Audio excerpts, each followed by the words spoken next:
guess, James, just what I was kind of asking you over there. Just, yep. When Brad goes to line of scrimmage, you give him a couple different plays ultimately that he can decide, Correct. right? Correct. Yeah.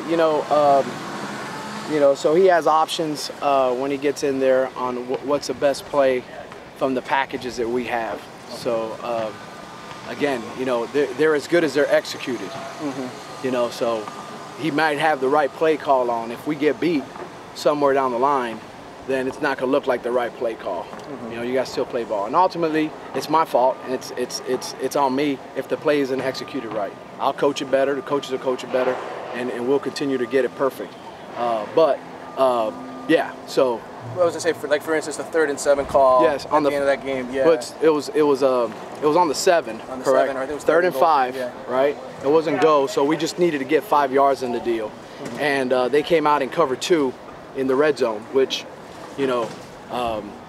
we had scored on that run play in the first half, and if we don't get beat on the backside, he scores again.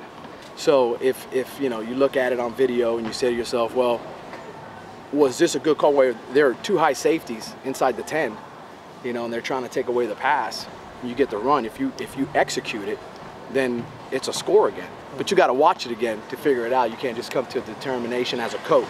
As a fan, as a media, you guys do what you got to do. Ultimately, it's my fault. I got to get it right.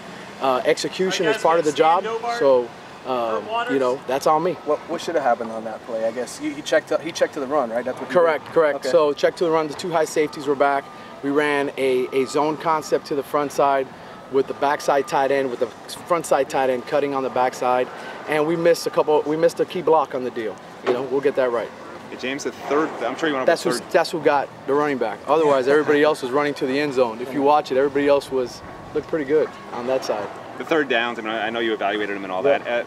In particular, the short yardage running. And again, we, because it goes back to what you asked a couple weeks ago. Yeah. You go 3rd and 5, but we're looking at this like, hey, you got 4 downs here. Right. You know what I mean? So that's why those plays are called. So we end up getting 3rd and 2, 3rd and 1. Now it becomes really interesting with your percentages should go up. 4th and 2, 4th and 1. Yeah. Okay. Yeah. So the 3rd and short running. I mean, any thoughts to maybe using Trayon, or even was there a conversation about Dallas Crawford even maybe being in that role? I mean, Trayon and Tuck, those guys have really picked it up. And again, a lot of heat gets on the running back, and when you watch a videotape and you analyze it as coaches, is it the running back or is it the guys up front? Right. You can have the biggest guy in the world, if he's getting hit 3 yards behind the line of scrimmage, he may get to the line of scrimmage. Well, we don't get into the line of scrimmage. I'll be answering the same question. That's a good point. So is it the O-line, or is it more the running backs, or both? It's all of us. Okay. It's all of us. It's me as a coordinator. I'm just saying on the kids. We got to get it right. We got to do a better job coaching it. James, Joe Yerby said he came here because of you. He would have gone to FSU because of you. Now he's going to FSU as the guy without Duke Johnson here. What can he expect, and how has he progressed, and how do you think he'll do? Joe Yerby's done a great job. Joe Yerby is a leader on this team. Joe Yerby is a player that I count on. What's he going to expect in Tallahassee? He's played in the game last year. He played a lot of snaps in that game last year. He's going to expect probably the same thing, but just in a hostile environment. I think he's a great player, and I can't wait to watch him play in that atmosphere. Do you think he's ready to handle that? I mean, he's done it for the first 4 games, being the man, sort of in the back. I do. This is a different animal. Yeah, it's a different animal, and it should be, and it should be that way. And that's why he was recruited here. That's why when I came here, I said, let's go get Joe Yerby because of this game. Did you guys have him in camp up in when you were with Florida State? Absolutely. What'd you see? When he was maybe like a junior, I think. Sophomore. Sophomore. Yep. What'd you see from him then? About what you guys are seeing now. Just a really good player, plays with great balance, smart competitor, always in the drills. Sometimes you go to camp and you watch guys and they're great athletes, and then you're watching them in camp and their minds are somewhere else. Could be because they don't want to be at camp, or so the guys that are really in the camp, you say to yourself, man, this guy really loves ball. This guy loves football. That's Joe Yerby. He loves football.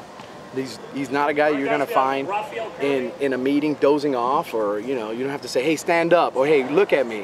He's freaking on you the whole time, focused. Can I say that word?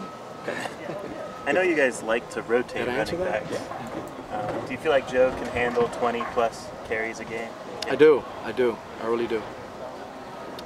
Are you trying to kind of ease him into that? Because I think he's what, like high teens right now. Yeah, I think the point of, you know, maybe get a couple more possessions, and let him finish the game on. Obviously, you know, Mark's had a good start to the year as well. You know, and those guys are really on a rep where, you know, one guy's gassed a little bit and the other guy comes in. So it's a long season.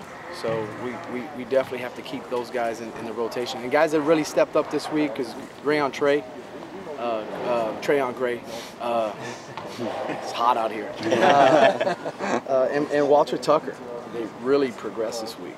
You know, so those guys can be in the mix as well. Was that a reason you went away, you know, from Joe in the red zone a couple times in favor of Mark, just to you know, get the fresh guy? Yeah, it was a long drive. Right. You know what I mean? It was a long drive, and you know, he needed a blow. You know, so we gave him the blow. James, you've been in this game on both sides. You've recruited kids, obviously, on both sides. The impact this can have on a high school kid that's about to make a big decision. I get asked that question even every year. Yeah, even before I came down here. It's a big game, guys. You know, for anybody to sit up here and say it's not a big game, it's a big game. It's a big game in recruiting. It's an in-state rival. We see each other on the recruiting trail. I know a lot of people up there. It's a big game. I'll see him in a second. It's a big game. So Raphael Kirby right over here, guys. But you know, but for us, it's kind of a little different because every week's a big game. It's just there's emotional ties to this as well. You know, for some people, you know, you might have a teammate that you played with on the other side of the team, or a rival from another high school. You know some of those people, but at the end of the day, when you're studying film and when you're preparing on the practice field, you're really not thinking of that. You're just thinking about your role and what you got to execute as a coach and as a player.